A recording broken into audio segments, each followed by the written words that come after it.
आज हम शुरू करने वाले हैं parts of speech. Parts of speech में हम सबसे पहले ये जान लेते हैं कि पार्ट्स ऑफ स्पीच का डिफिनीशन क्या है। The words that make up the sentence is the use is called parts of speech. Parts of a speech. अब यहाँ पर हमारे पास मेकअप का जो हमारे पास डिफिनीशन होता है, ये जो मेकअप है, सॉरी इसका डिफिनीशन नहीं है लेकिन इसकी ईमानी है ताकि इसको तरतीब में लेके पार्ट्स ऑफ स्पीच किस चीज को कहते हैं, पार्ट्स ऑफ स्पीच किसको कहते हैं। जब सेंटेंस को हम क्या कहां पर लिखते हैं, जब किसी भी सेंटेंस को हम इसके मेकअप में लिखते हैं, इसके ऑर्डर में लिखते हैं, तरतीब में लिखते हैं, उसको हम पार्ट्स ऑफ स्पीच कहते हैं। अब यहाँ पर देखिए सेंटेंस में हमारे पास क्या है, सब्जेक्ट है, वर्ब है, ऑब्जेक्ट है, इसको हम क्या कहते हैं, सेंटेंस कहते हैं। ये ग्रामर का एक पार्ट्स ऑफ स्पीच का एक है, सही है। अब यहाँ पर हमारे पास जब हम लिखेंगे अगर कहीं किसी ने भी ये लिखा कि ऑब्जेक्ट, सब्जेक्ट और वर्ब, क्या इसको हम पार्ट्स ऑफ स्पीच के ये ग्रामर के लिहाज से ये ठीक है या गलत है? ये गलत है क्योंकि ये इसकी जो ऑर्डर है, इसका जो मेकअप है, ये गलत लिखा हुआ है। ठीक है, ये गलत लिखा हुआ है। अब यहाँ पर हमारे पास सबसे पहले डिफिनीशन करते हैं सब्जेक्ट की कि सब्जेक्ट क्या होता है। Subject is a word that does an action, मतलब ये मशहूर डिफिनीशन है इसका कि subject is a word that does an action. अच्छा, इस डिफिनीशन को हम चेक कर लेते हैं कि क्या डिफिनीशन ये ठीक है। अगर ठीक है, इस हद तक ये डिफिनीशन ठीक है। अब यहाँ पर देख लेते हैं हमारे पास he takes tea। अब दूसरा सेंटेंस है हमारे पास ओपन द डोर। तीसरा सेंटेंस है हमारे पास माय नेम इज नवीन अंजम हंजाला। चौथा हमारे पास है he is my brother। अब यहाँ पर देख लेते हैं कि यहाँ पर इसने काम किया है, इसने काम किया है, तो इसको हम क्या कहते हैं, इसको सब्जेक्ट कहते हैं। यहाँ पर इसने काम किया है तो इसको हम क्या कहते हैं, सब्जेक्ट कहते हैं। अब यहाँ पर अगर मैं क्वेश्चन करूं कि यहाँ पर किसने काम किया, सेंटेंस में ओपन द डोर, इसने अगर किसी ने कहा कि यहाँ पर किसने काम किया है तो आप क्या जवाब दोगे? फिर यहाँ पर आप कहो कि फॉर एग्जाम्पल अगर आपने कहा कि यू, आपको इशारा दे रहा है you open the door, open the door मतलब यू ओपन द डोर। ठीक है, मैंने मान लिया। अब यहाँ पर क्या है, माय नेम इज नवीन अंजम हंजाला। अब यहाँ पर काम हो रहा है, यहाँ तो कोई काम मुझे नजर नहीं आ रहा है।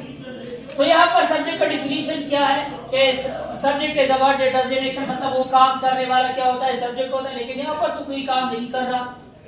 अच्छा, यहाँ पर भी देख लेते हैं ही इज माय ब्रदर, यहाँ पर तो कोई भी काम नहीं कर रहा।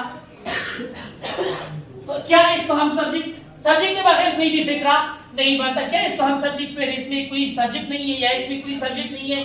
अगर यहाँ पर है तो मतलब मान लिया आप, ठीक है, यहाँ पर हमारे पास यू है, ठीक है, लेकिन यहाँ पर कोई सब्जेक्ट नहीं, मतलब सब्जेक्ट के बगैर कोई भी सेंटेंस नहीं बनता। अब यहाँ पर देख लेते हैं, यहाँ पर ये सब्जेक्ट है। अगर यहाँ पर मैं कहूँ यू सब्जेक्ट है तो इनमें सब्जेक्ट कहां पर है? देखो,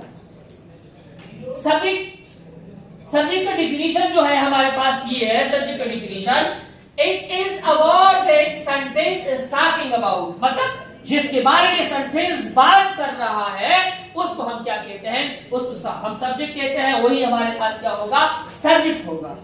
ये डिफिनीशन जो है ये ठीक है, लेकिन ये डूअर का है। जब जो हमारे पास सब्जेक्ट को ऑब्जेक्ट की जगह पर जब लेकर जाएंगे तो इसमें मतलब ये है कि उसको हम क्या कहते हैं, उसको हम डूअर कहते हैं। मतलब ये वही का हमारे पास क्या है, ये डिफिनीशन है। डिफिनीशन ठीक है, मैंने ये नहीं कहा है कि गलत है, लेकिन ये हमारे पास डूअर एक्शन का जो हमारे पास है सब्जेक्ट का डिफिनीशन है। ओरिजिनल सब्जेक्ट का डिफिनीशन ये है कि जिसके बारे में सेंटेंस बात कर रहा है। आइए यहाँ पर इसको भी चेक कर लेते हैं कि क्या ये मुकम्मल उतरता है कि नहीं।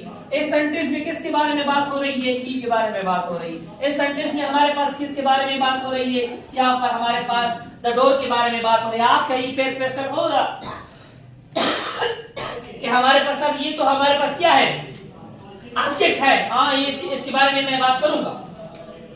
यहाँ पर हमारे पास नवीन अंजम के बारे में बात हो रही है। यहाँ पर हमारे पास किसके बारे में बात हो रही है, ही कौन है, हमारे पास ब्रदर है। अगर किसने कहा ये हमारे पास सब्जेक्ट है या ये हमारे पास सब्जेक्ट है, फिलहाल तो दोनों है। अगर किसी ने कहा कि एक ही बताओ तो फिर हमारे पास सबसे पहले हमारे पास नाउन होता है, तो आप ही ब्रदर ही चीज हमारे पास आप लोगे।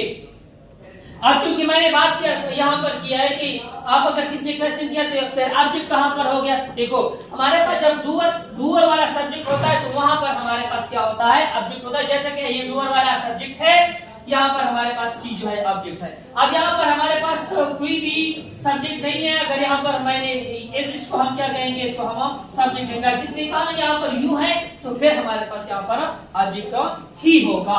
अब यहाँ पर हमारे पास दूसरा जो पार्ट है इसका वर्ब है। Verb is a word that does an action of state, मतलब ये स्टेट के बारे में बताता है, ये एक्शन के बारे में बताता है। जैसा कि यहाँ पर हमारे पास टेक्स, यहाँ पर एक्शन हो रही है। अब यहाँ पर हमारे पास क्या है, यहाँ पर हमारे पास ओपन द डोर, ये एक्शन हो रही है। माई नेम इज, क्योंकि यहाँ पर हमारे पास स्टेट बयान हो रही है। यहाँ पर स्टेट बयान मतलब किस फॉर्म में, लिंकिंग वर्ब। जब हमारे पास किसी भी हेल्पिंग वर्ब के बाद, क्या आ जाए, वर्ब, मेन वर्ब आ जाए। हेल्पिंग वर्ब के बाद मेन वर्ब आ जाए, हेल्पिंग वर्ब के बाद, तो उसको हम हेल्पिंग वर्ब भी कहते हैं,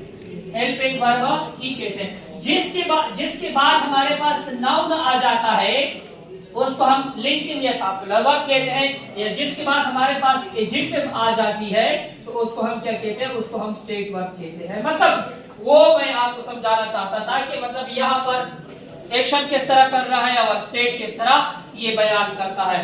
अब हमारे पास एक और क्वेश्चन है, what is the definition of object. ये आप पर ही छोड़ देता हूँ, कमेंट सेक्शन में आप ही इसका डेफिनेशन जरूर बता दीजिएगा। तब तक के लिए नवीद जब हमजादों को इजाजत दीजिएगा। अल्लाह।